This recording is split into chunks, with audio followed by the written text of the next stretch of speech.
주신 주님 주의 나라 임하셨네.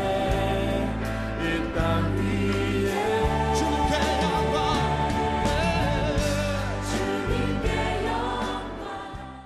우리나라에서는 아직 어린이에 대한 인식이 성숙하지 못했고 심지어 어린이라는 호칭조차 없던 때였습니다. 따라서 어린이주의를 제정하는 것보다 먼저 어린이에 대한 바른 인식이 필요했습니다. 바로 그러한 때에 방정한, 마혜송, 윤구경 선생님 같은 분이 어린이 교육의 필요성을 절감하고 1922년 일본 동경에서 색동회를 조직하고 활동을 시작하면서 우리나라 사람들도 어린이의 중요성을 자각하게 되었습니다. 색동회는 1923년 5월 1일을 어린이날로 정해서 어린이들의 인격 보호와 바른 성장에 대한 어른들의 관심과 각성을 촉구하는 등 활발한 어린이 운동을 전개했습니다.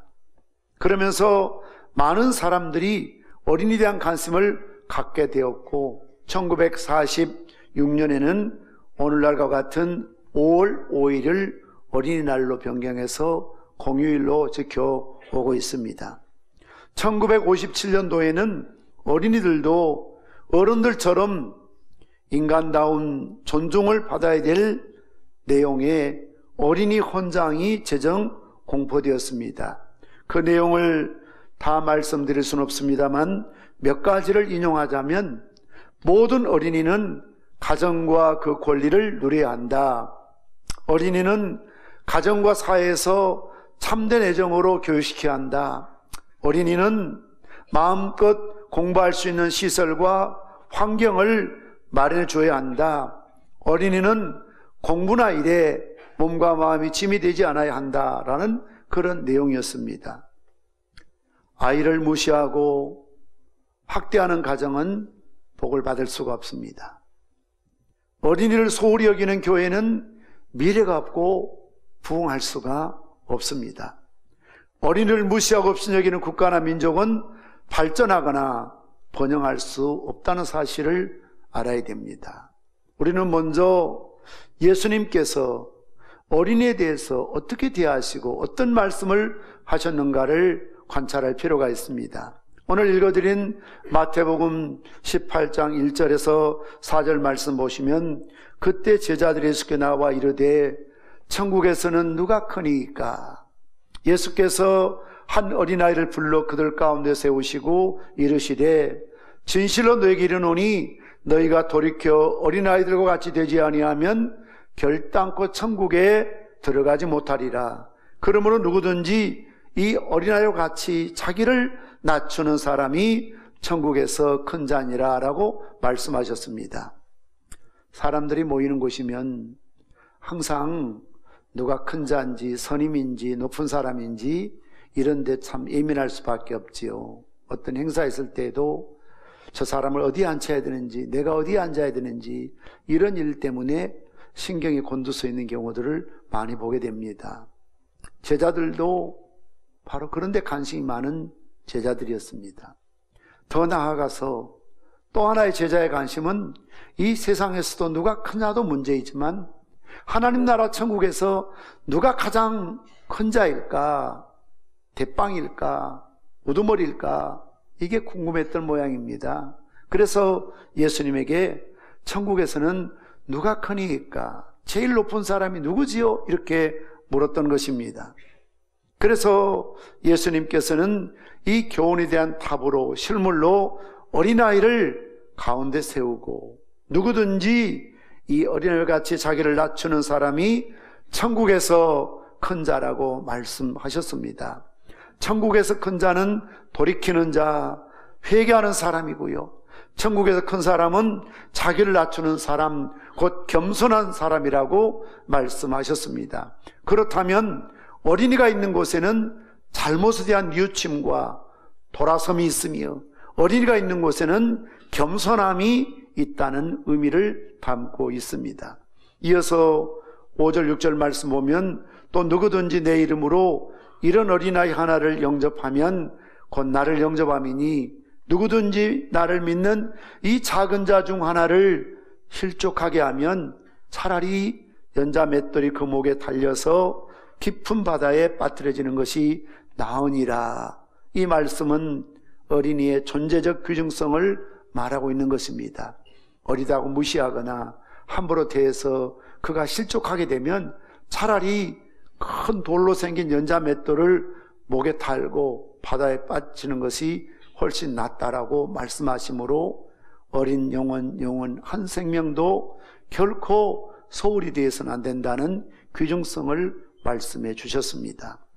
마태복음 11장 25절 20절 말씀 보시면 그때 예수께서 대답하여 이르시되 천지의 주제이신 아버지여 이것을 지혜롭고 슬기는 자에게는 숨기시고 어린아이들에게는 나타내심을 감사하나이다. 옳소이다. 이렇게 된 것이 아버지의 뜻이니다라고 말씀하셨습니다. 자칭 어른, 지혜롭고 많이 배우고 똑똑한 자들에게는 하나님의 말씀이 숨겨질 수밖에 없다는 겁니다. 그러나 정말 어린아이처럼 단순하고요, 순수하고요, 진실한 자에게는 하나님 아버지의 뜻이 나타나게 될 줄 믿습니다. 어린애 같은 단순한 마음으로 설교도 들으시고 예배에 참여하는 여러분 되시기를 바랍니다. 요한복음 6장 9절 이하의 말씀 보시면 예수님께서 수많은 무리를 모으시고 말씀을 증거하셨습니다. 사흘 동안 먹지 못했던 그들이 기진하고 있었습니다. 그럴 때 예수님께서 너에게 먹을 것이 없느냐 찾으셨을 때에 한 아이가 보리떡 5개와 물고기 2마리를 예수님 손에 올려드립니다. 주님께서 그것을 들어 축사하시고 떼어서 주니 남자들만 5,000명이 먹고도 부스러기가 12강줄이 남는 오병이어의 기적을 베푸셨던 것을 볼 수 있습니다. 어린이가 있는 곳에 드림이 있고 그 드림이 있는 곳에 축복과 기적이 일어날 수 있다는 것입니다. 그러므로 어린이가 있는 곳에는 언제나 가능성의 역사가 숨쉬고 있다는 사실을 믿으시기를 바랍니다. 마가복음 10장 13절 16절 말씀 보시면 사람들이 예수께서 만져주심을 바라고 어린아이들을 데리고 오매 제자들이 꾸짖거늘 예수께서 보시고 노하시어 이르시되 어린아이들이 내게 오는 것을 용납하고 금하지 말라. 하나님의 나라가 이런 자의 것이니라. 내가 진실로 너에게 이르노니 누구든지 하나님의 나라를 어린아이와 같이 받들지 않는 자는 결단코 그곳에 들어가지 못하리라 하시고 그 어린아이를 안고 그들 위에 안수하시고 축복하시니라 라고 말씀하고 있습니다. 예수님은 이처럼 어린아이들을 사랑하셨습니다. 2000년 전에 어린아이들은 사람 취급을 받지 못했습니다. 숫자에도 넣어주지 않았습니다. 귀찮은 존재, 말썽 피우는 존재로만 이해하고 있었습니다. 아이들이 예수님께 왔을 때 제자들마저도 그들을 꾸짖었습니다. 흔히 하는 말로 애들은 밖에 나가서 놀아라, 교회 들어오지 마라, 떠들지 마라, 나가 있어라. 바로 그런 투였다는 거죠. 그럴 때 주님께서는 제자들을 꾸짖었다고 말하고 있습니다. 심지어는 하나님 나라를 어린아이 같이 받들지 않고는 결단코 그곳에 들어가지 못하리라. 그리고 어린아이를 안으시고 안수하시고 축복하셨다라고 말씀하고 있습니다. 내게 오는 것을 절대로 금하지 말라고 명령하셨던 것을 볼 수가 있습니다. 오늘도 우리는 이 진리를 배워서 우리 아이들을 축복하며 아이를 양육해야 될 줄 믿습니다. 우리가 욕설을 들으면 기분이 나쁜 것은 말한 그대로 이루어질 것 같은 느낌이 들기 때문에 그렇고요. 실제로 그대로 욕설 들은 대로 이루어질 때도 있습니다. 그러나 칭찬을 들으면 기분이 좋습니다. 왜냐하면 그대로 이루어진다는 확신과 신념과 믿음을 갖고 있기 때문에 그렇습니다. 축복은 축복한 것만큼 그대로 이루어집니다. 그러나 저주는 저주한 것만큼 그대로 이루어질 수밖에 없다는 것입니다. 그래서 야고보서는 너희 혀를 제갈목이라고 그랬습니다. 말 조심해야 된다는 겁니다. 함부로 말을 쏟아내서는 안 된다는 것입니다. 민수기 14장 28절 말씀에서도 너희 말이 내 귀에 들린 대로 내가 너희에게 행하리라. 우리가 무슨 말 하든지 하나님 다 들으시고 내 말대로 하나님이 이루어 주신다는 겁니다. 아무리 힘들고 어렵고 답답해도 희망이 있다, 가능하다, 참자, 사랑하자, 이해하자, 용서하자, 최선을 다해보자, 열심을 다하자. 아버지 엄마들이 그렇게 말하며 사는 가정에서는 자녀들도 힘들고 어려울 때 도전정신을 갖습니다. 일어섭니다. 용기백배합니다. 그런데 입만 열면 아버지가 엄마가 못 살겠다, 힘들다, 어렵다, 안 되겠다, 참 죽고 싶다, 이런 말을 하게 되면 그 말을 들은 자녀들이 조금만 어려운 일이 있으면 똑같이 죽고 싶다, 힘들다, 안 된다, 못한다, 이런 부정적인 사람이 될 수밖에 없다는 것이지요. 늘 원망하는 사람은 항상 원망할 만한 일만 생길 수밖에 없고요. 늘 짜증내기를 좋아하는 사람은 모든 매사가 짜증스러울 수밖에 없습니다. 그러나 아무리 가난하고 되는 일이 없고 힘들어도 괜찮다, 재밌다, 감사할 일이지, 한번 즐겁게 해보자, 최선을 다해보자, 그럴 때에 당사자뿐만 아니라 그런 문화, 그런 언어, 그런 환경 속에 자란 여러분의 자녀들이 힘들고 어려울 때 좌절하지 않고 고난을 딛고 일어설 수 있는 용기백배한 사람이 될 줄 믿습니다.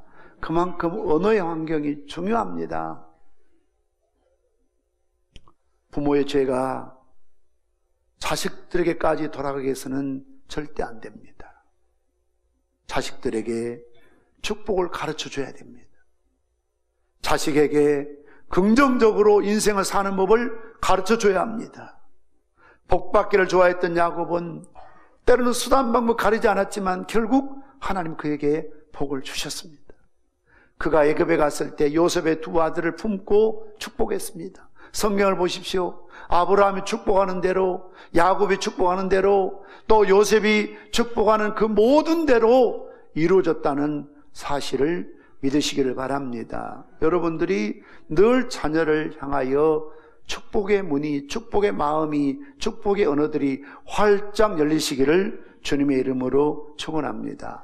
예수님께서도 제자들을 세상에 파송하실 때에 내가 너희를 세상에 보내는 것이 마치 이리들 가운데 양을 보는 것 같다고 염려하셨습니다.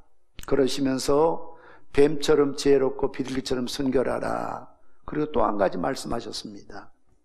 네가 어느 집에 가든지 그 집에 들어가거든 그 집이 평안하기를 위해서 기도하라고 그랬습니다.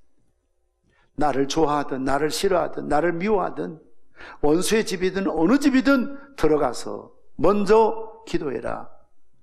여러분들이 식당에 가셔서 또 어떤 집에 방문하셔서 물론 식사할 때 음식 먹을 때 기도도 할 수 있지만 어느 집에 들어가시든 꼭 여러분들이 성경대로 그 집의 평안을 빌으시기를 바랍니다. 밥 먹기 전에도 들어가서 앉으면 잠깐이라도 하나님 이 가정에 복을 주십시오. 이 식당에 복을 주십시오. 이 사업장에 복을 주십시오.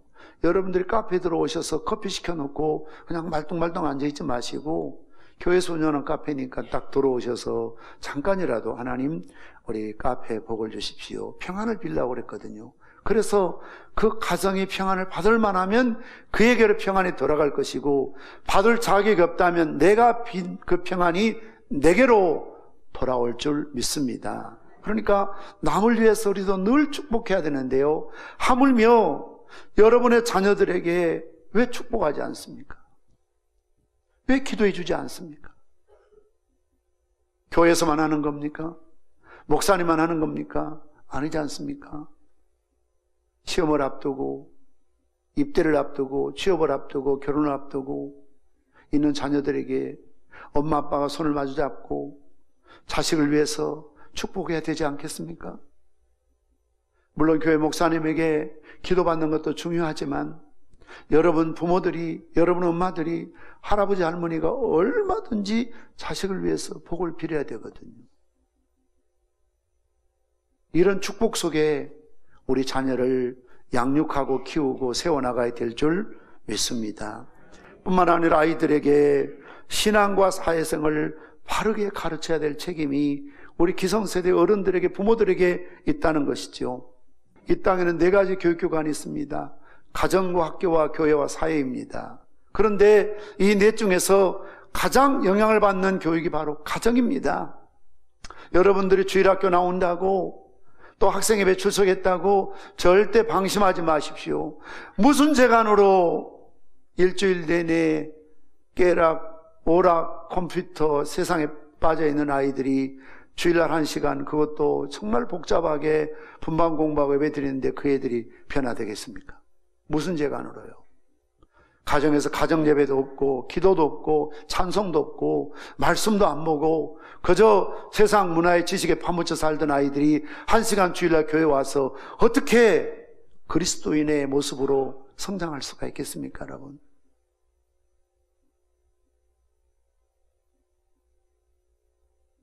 가장 중요한 것이 가정교육입니다. 가장 중요한 것이 신앙교육입니다. 제사장 엘리의 2 아들을 보십시오. 홈리와 비누아스, 그렇게 성전에서 못된 짓을 하고 막가파로 살았지만 아버지는 맹목적으로 사랑만 했습니다. 괜찮다, 젊은 청년 때 그럴 수도 있지, 이해만 했습니다. 결국 그 가정은 비참한 최후를 맞이하고 말았습니다. 누구 탓일까요? 아버지 탓입니다.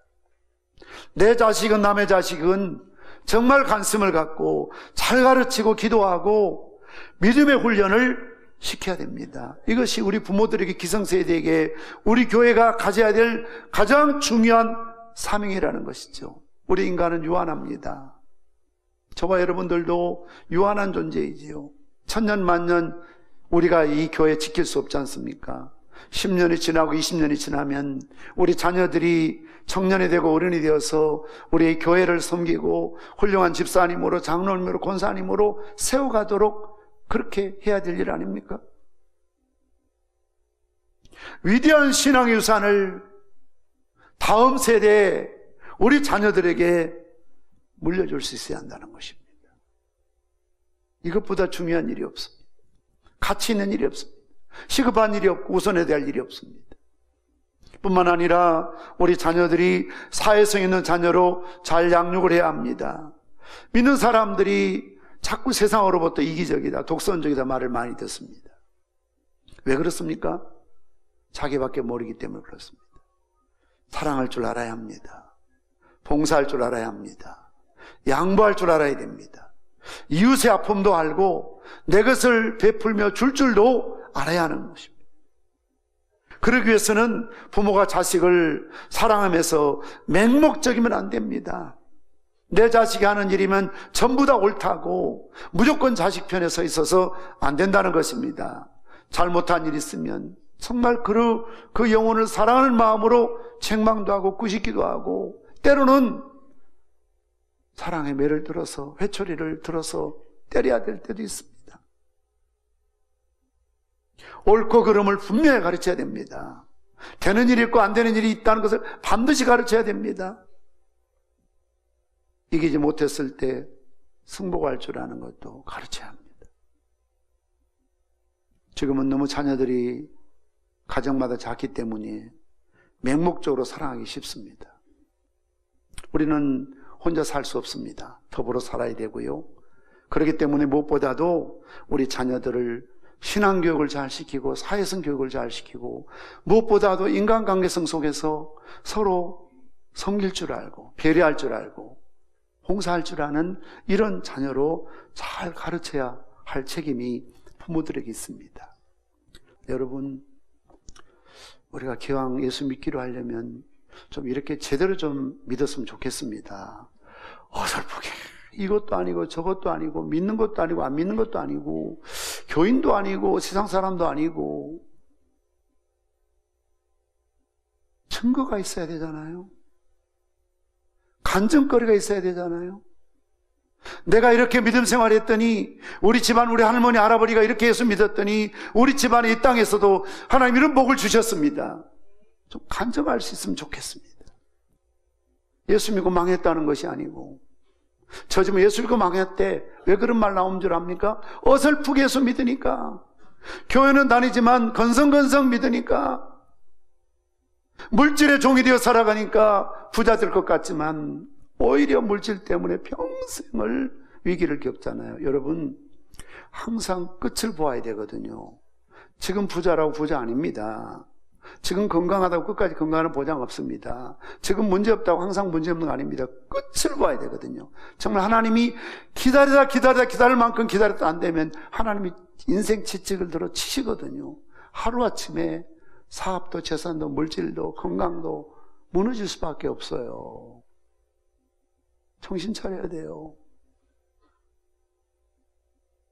권성수 목사님의 할머니처럼 부모님들처럼 그 어려운 시골에 가난한 집안에 예수 믿고 정말 주의를 성수하기 위해서 철저한 11조 생활하기 위해서 생명 바쳐서 그들이 살았더니 하나님이 천국에서 뿐만 아니라 이 땅에서도 하나님이 놀라운 변화와 축복을 반드시 허락해 주실 줄 믿습니다. 제대로 믿어야 됩니다. 우리 자손들에게 부끄럽지 않도록 아빠 엄마가 주일 성수 못하면서 자식들 신앙생활 잘하길 바라십니까? 아빠 엄마가 11조 생활도 못하면서 자식들이 물질에 잘되고 성공하길 바랍니까?